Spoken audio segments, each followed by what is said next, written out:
Hello everyone, today I'm painting another Etsy commission, yay! And this one is for the lovely Emily.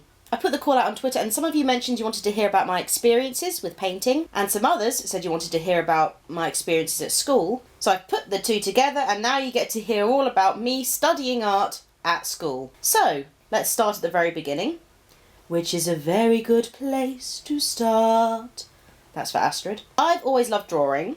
Not painting so much, but I've loved drawing, and all through primary school I'd find an excuse to draw in other lessons. So obviously I'd draw in art as well, but other subjects, yeah, let's go for it. Maths, I'm going to draw the 6 lemons that some hypothetical kid is buying for 12p each in this random math problem. History, yeah sure, this 3-sentence report could definitely do with more drawings of Roman soldiers. Teachers knew that if I handed in a piece of work, it would have illustrations on it. And as an 11-year-old, I was weirdly prepared, I guess, for all that to change when I got to secondary school. And I was worried that I was going to meet other artists who were better, and I was just going to lose interest in something that I loved because I was discouraged by others. As it turns out, I did meet other artists in my class, and they were all awesome, and they were nice people, as well as good artists. And they all had something to motivate them.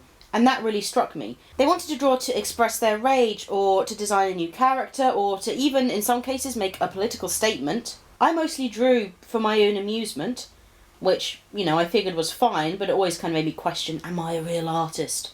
I don't have artist's anguish. So, Year 7, we had to do a project on Renaissance artists. We had to pick a Renaissance artist and make a 4-page booklet with kind of examples of their art and describing their style and their subject matter, because we're Year 7, they don't expect much. Instead, I chose to do a comparative study between Raymond Briggs and 1950s to 1970s Walt Disney. And I did this because I wanted to. Then in Year 8 I got a new art teacher called Dr. Griffin. And Dr. Griffin was an actual magician. He was an art teacher.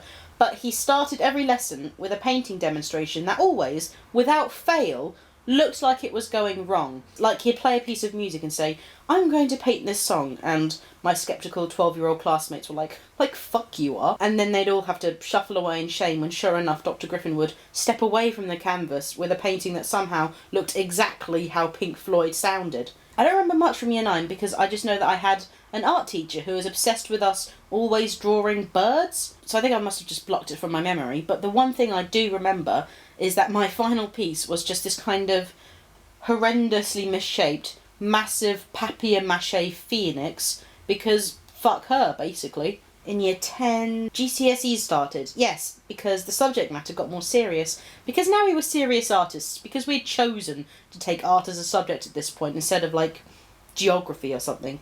So they were like, serious art, do serious art. So I concentrated all my efforts onto painting space-faeries. I was very into Brian Froud at the time, and still am actually. So I mimicked his style to, yes, create space-faeries. Then in Year 11, so it's still GCSE, I rediscovered The Hitchhiker's Guide to the Galaxy, having not read it since I was about 10. But in Year 11 I reread the whole thing, and so my exam project for my last year of GCSEs was space-faeries. Again, I just did space-faeries again, only this time instead of the contorted goblin faces of Froud's world, I was painting a lot more nebula and swirling galaxies, and then drawing just little anime fairies on top of them. And then despite my clearly nonchalant approach to studying art, I took it up again for A-level, which started in Year 12, and this brought 4 new art projects into my life over the course of 2 years. They each had these strict themes which we had to stick to, and in some impressive but wild attempt to stop me from just drawing space-faeries again,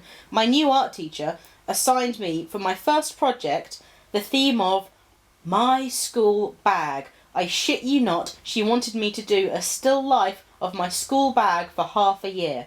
So my actual school bag was more of a school satchel, and it was a canvas satchel. So prior to starting the project, I took a Sharpie and I decorated my satchel in whatever the hell I wanted.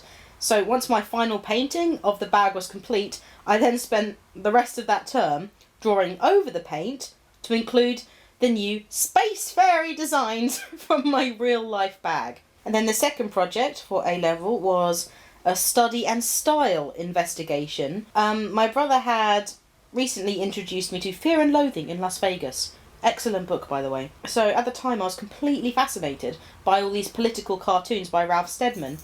who illustrated the Fear and Loathing book. And since Fear and Loathing itself is gonzo journalism, which is a genre of journalism, I posed the question, is there such a thing as gonzo art? And I subsequently created this entire project breaking down the conventions of gonzo journalism and applying them to fine art practices in reference to Ralph Steadman. I put all my findings and artwork in this big kind of cardboard box that was covered in newspaper headlines because satire. And then because the gonzo logo is this sword, I ran a sword through the entire box and everything in it, and I handed it in. Third project was figure drawing, so space-faeries. And the fourth project had the theme of repetition. I was actually quite proud of this one, because I drew a self-portrait on pieces of tracing paper 150 times, and then just